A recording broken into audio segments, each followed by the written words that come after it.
Olá pessoal, tudo bem?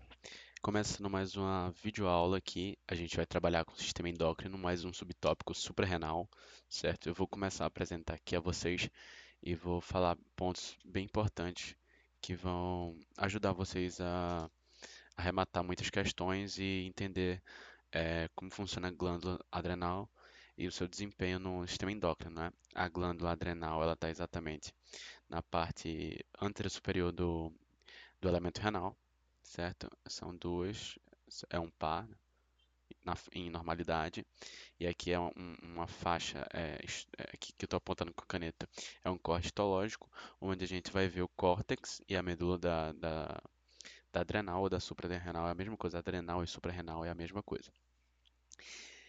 É,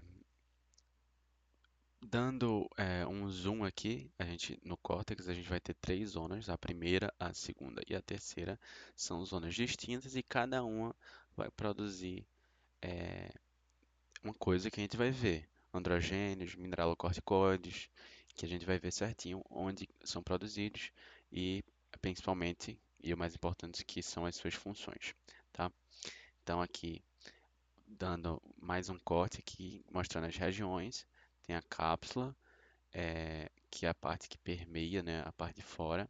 Tem o córtex e tem a parte interna, que é exatamente a medula, tá bom? Essa parte aqui, certo? É a medula da suprarrenal. Dando novamente um corte aqui nessa parte do córtex, a gente tem a zona glomerulosa, zona fasciculada e a zona reticular, certo?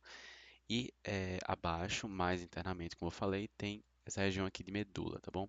Que está cortado aqui nessa faixa medular, tá bom? Então, saber também que essas zonas são bem importantes, decorar e aprender que existe zona glomerulosa, fasciculada e reticular, tá bom? Aprender também sobre o colesterol, essa é a molécula. Eu não vou dar tanta ênfase à molécula porque a aula é mais sobre as funções, é, enfim, dos hormônios que são produzidos a nível da glândula adrenal, certo? Entender que colesterol em pregnenolona é super importante, tá? É o mais importante aqui nessa fase de síntese. Antes de entender a função, a gente vai entender a síntese.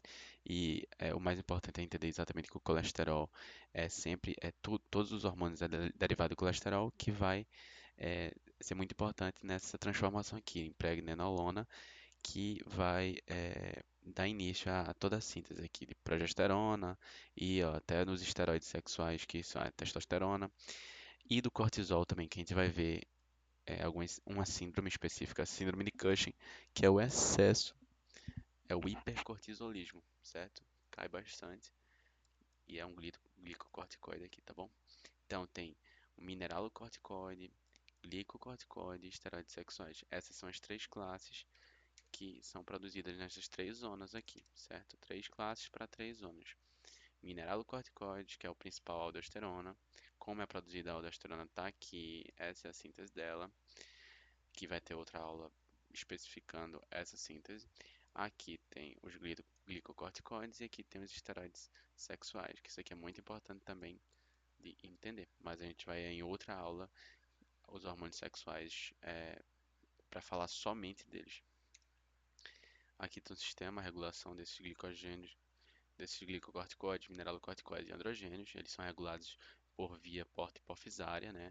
Claro que a hipófise vai estar participando, obviamente, que o sistema endócrino praticamente tudo está a nível da hipófise, porque é nela que vai ser armazenada, vai ser liberada, vai ser estimulada, certo?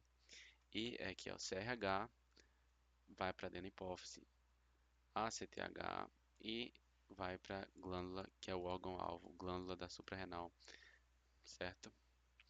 E aqui ele já vai dar ênfase também à parte da medula que vai estar responsável por adrenalina e noradrenalina, que são as catecolaminas, né? Catecolaminas. Decorem isso, que isso é muito importante. Catecolaminas, a gente já falou em aulas passadas, então hoje a gente vai focar na parte do córtex propriamente. Mais uma vez aqui, uma imagem até mais interessante. Começa aqui a regulação a nível do hipotálamo com CRH, depois vai para a anterior pituitary, que é a adenohipófise, que é a hipófise anterior a CTH. E por fim, no órgão alvo, tá? No alvo, que é o próprio a própria o córtex da adrenal, né, produzindo o hormônio cortisol. Ele tem várias funções, certo? O cortisol, a gente vai falar agora só propriamente do cortisol. Ele vai estar sendo liberado muito ali quando se acorda, principalmente, certo? É, e quando você está próximo da hora de dormir, ele vai baixando. Então, por isso que quando se acorda, você está mais estimulado. Se você tiver um sono bom, isso tudo facilita para que o cortisol seja liberado de forma correta, certo? E quais são as funções do cortisol? Vamos ver aqui, a parte mais importante da aula. Eles aumentam a proteólise e lipólise, ou seja, vai queimar mais gordura, certo? Então, a gente vai ver as síndromes, obviamente. Proteólise e lipólise, ou seja, quebra de gordura e proteína. Principalmente aumenta a gliconeogênese, né? Vai aumentar o glicogênio ali, ou seja, vai aumentar a energia do seu corpo, vai aumentar a carga energética que seu corpo vai, vai demandar, tá bom? Então, eles reduzem a utilização de glicose, tá bom? Eles querem não utilizar essa glicose, querem armazenar, certo?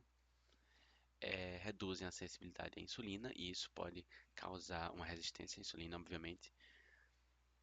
Importante aqui, inibem a resposta inflamatória, por isso que existem os esteroides, os anti-inflamatórios esteroides, certo?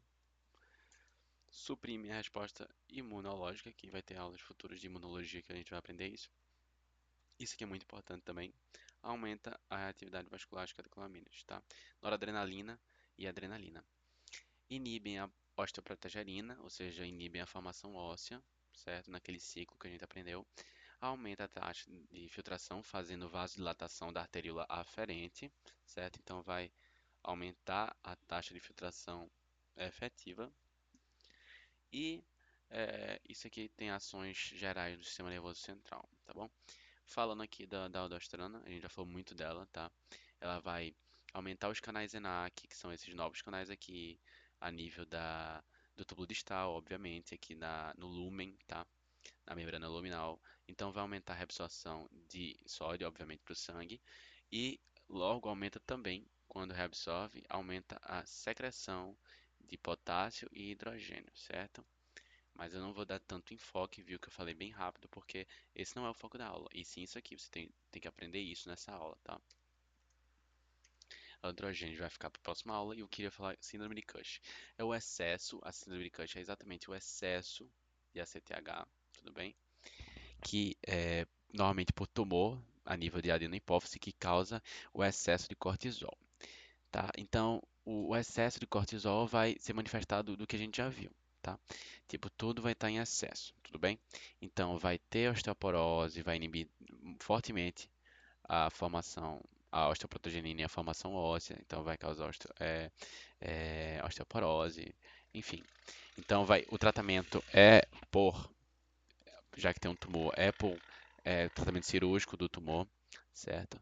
Vai manchas na pele, equimoses, pele fina, pouco colágeno, tá? Isso é pouco colágeno, isso é muito importante, tá? Não tem aqui, mas é pouco colágeno, tá bom? Que é exatamente o que a gente viu aqui. Tudo isso aqui vai estar bem estimulado, tá? Causa resistência à insulina grave também, certo? Dificuldade na cicatrização, tá?